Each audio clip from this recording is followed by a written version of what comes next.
thịt gì thịt đun. Con tục vài bữa. Tôi nhỏ. Có tiền thì chia đôi là đúng đi. Ôi quỳnh tặng nó chẳng mày nha nè. Thái bảo chiều đi lao động ấy. Lao động nó chẳng không rảnh đâu. Ô khu nhỏ. Con tao nhảy đang thiếu. Ngõ tung ó. Lại tung lại ngủ. Ngõ. Ngõ lào ấy. À nói là mày nó đi tốt này. Yo muốn tiệt chui về thôi tuổi yo.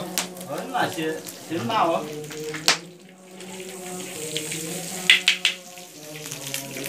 Nhưng mà có gì để buồn tao ấy, ôi em này thủ. Mà ta hổ là có gì mà ta chớ. Chớ này chớ tu lứa xe vũ chứ vậy. À chớ là gì lóng cao nhả nè.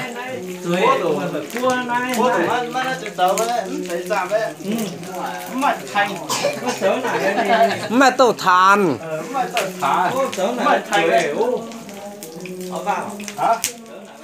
Rồi tao bắt nhìn kiểu.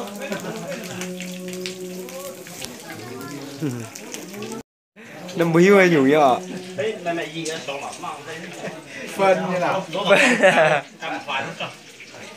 Thế ta như bố nhẫn tên hàng ngủ.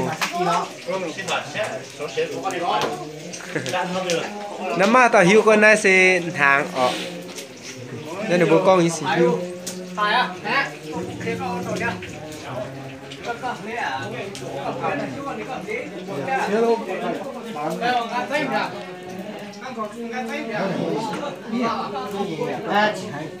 Sẽ chạy.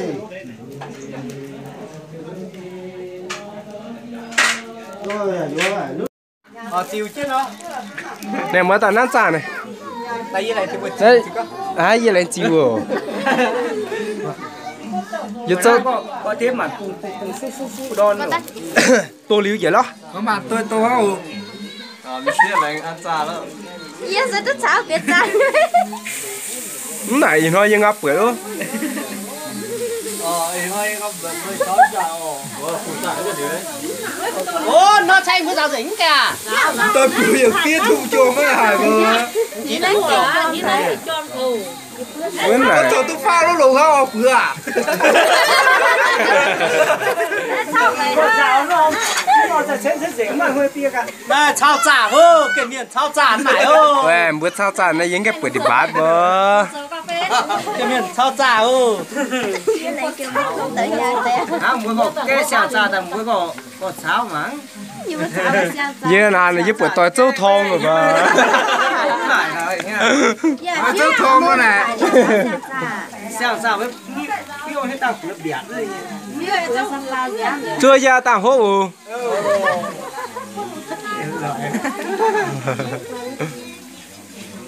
Gì mà bơi cho Người quỳ nó. Thế tại giờ chui pháo ngài pun hai mình trông cua tập pun nhìn mà.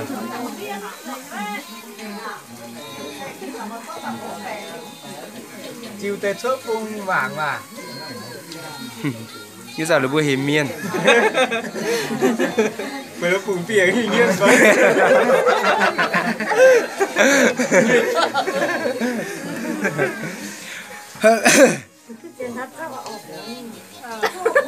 Nhìn qua chặt chủ như chó có hiếp vùng. Mà nó có nhận cú nữa. Sẽ làm dở cả.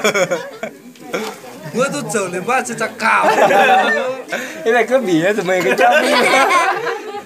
Cô cam. Thế phải to lấy cam mà. Cháu cả phục vụ đạp chơi bơi này bé. Ngồi làm cái hết để trả bài nhủ. Rồi. À chỉ cháu bớt chủ nhủ. Chiều cái gì bữa ọ. Thì cái học đấy nhỏ trả đấy. Con đi qua là. Đủ chào đấy, chủ bên ôi, yêu hổ chào trái. Ôi. Này. Hát tao nùng nữa. Wow. Tao mà nhé nùng. Yêu cái lao ở mẹ nùng đó. Làm bạn tí ôi ôi nhà đau mới to vào mới học bảo mới cả Ủa này nè. Mày nó cái nhỏ, vải nhà như vậy. Thế nào Phương? mày coi nhé Cô Tình ơi. Cô Tình là gì? ai mua nang lên không Nào nồi à? Tình à? Chị trai yêu Phương về tỏ mình của nó đi. Của nó hộp vào chứ chùn vào. Vũ buông mà. Mà thì ăn làm sao mà? Chỗ này. có thể làm gì chẳng phải sớm Chùn vào. nhất là nó khoàng nhất Những người này tăng hòm vào. khoảng cho nó mình sẽ chủ mình luôn Ôi, trang có khiến như tại đi. cá luôn có mấy khoảng chưa mấy bản thầm luôn Cha lúa chia trong hàng khi mà tủ thân đào béo rồi mà. Trời ơi, dính hùng ngưỡng gì. ủa có hát đấy Nó bây giờ xả sao mà cả quốc tế nhiều. hiện tại giờ tiền như sợ đấy phải tao phê duyệt nhiều cao như nhiều số như có còn dẻo cao hơn đó là cái gì quá cứ sợ chỉ chọt thế ô mấy phím ngay là con dẻo rồi phải chu chu chu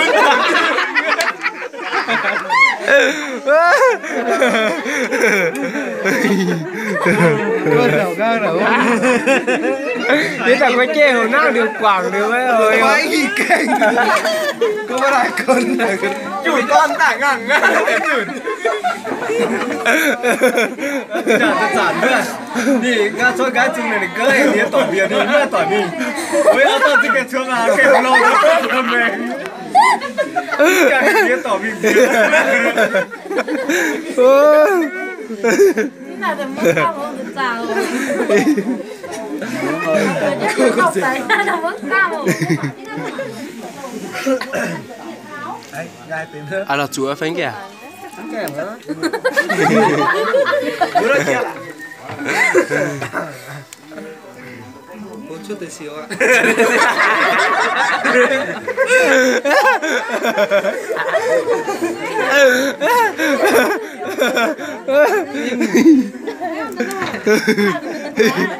真的喜欢。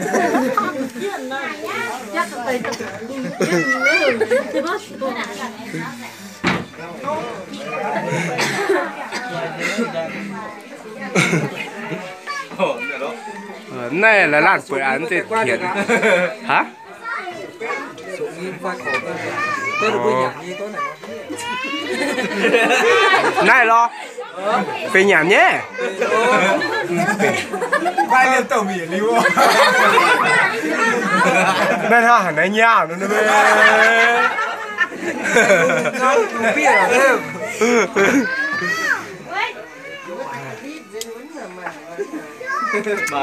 cái hiểu ta mà tin nó mưa mảng pha liu có ai cũng mày mảng bán mà không lý do mà mảng cũng chết em mảng bán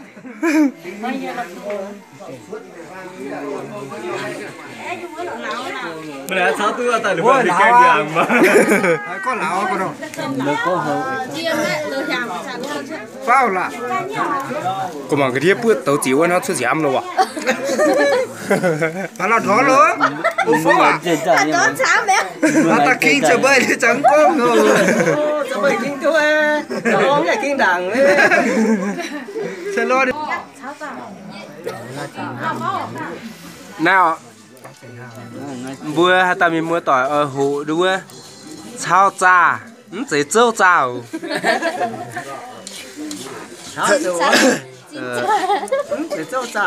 chỉ châu thong ở sao gai mẹ vừa được rất tổ cơ gì biết sao chứ nó mảng đỏ nó cái này giống như sao in và sao cha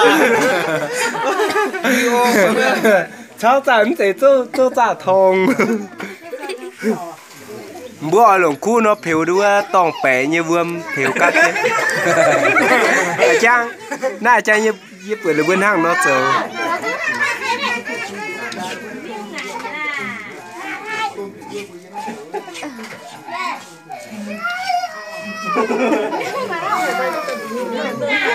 Hóa ra Anh cho xe đâu bỏ bay như này. Anh mới chờ bạn tiếp rồi.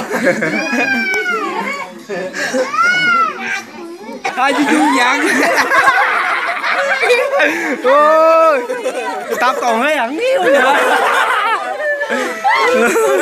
có biển xia về mắt đát không cái ta chào là cùng pia cái gì này Có tao tao với phi như thế.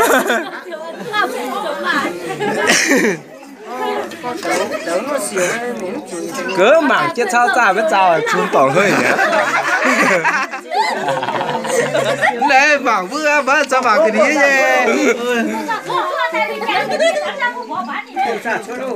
sao hết cho nhung nhang nữa vậy nó rồi chưa sửa xe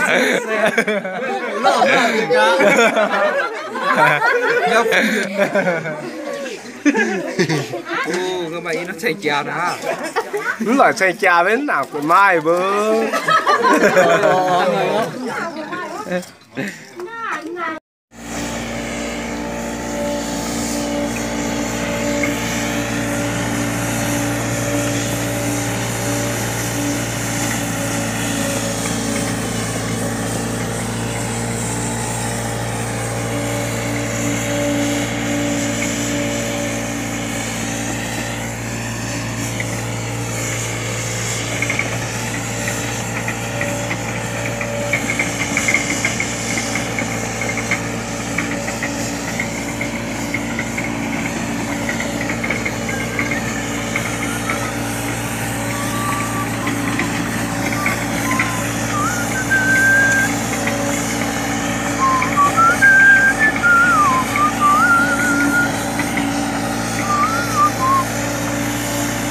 rất là nguy hiểm các bác ạ.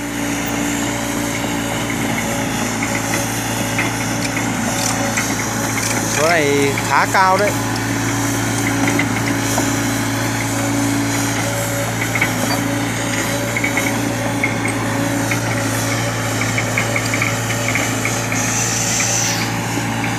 Pha lái khá chuẩn.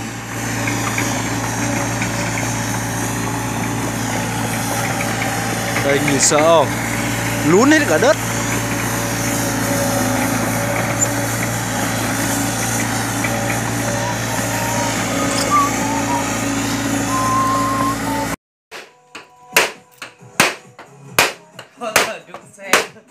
Thợ này làm thế này chả hỏng à chú? Hỏng rồi. Hỏng á? Hỏng rồi. Ôi, Ôi xìu. Chỉ toàn phá. cái vít đóng này không ra được á? Vít đóng này không ăn thua. Đóng kiểu này thôi. Đóng kiểu này. Đóng kiểu thủ công thôi. Đóng kiểu Ôi thủ công. rồi. Trả tháo tiền bằng video đây. Các bác muốn học sửa xe đây.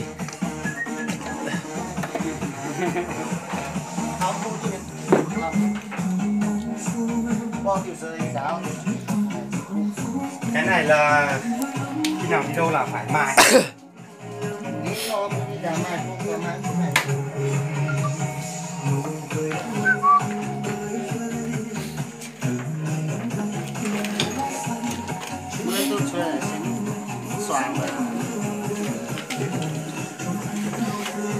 Bữa hát giỏi như này bừa bác. Cái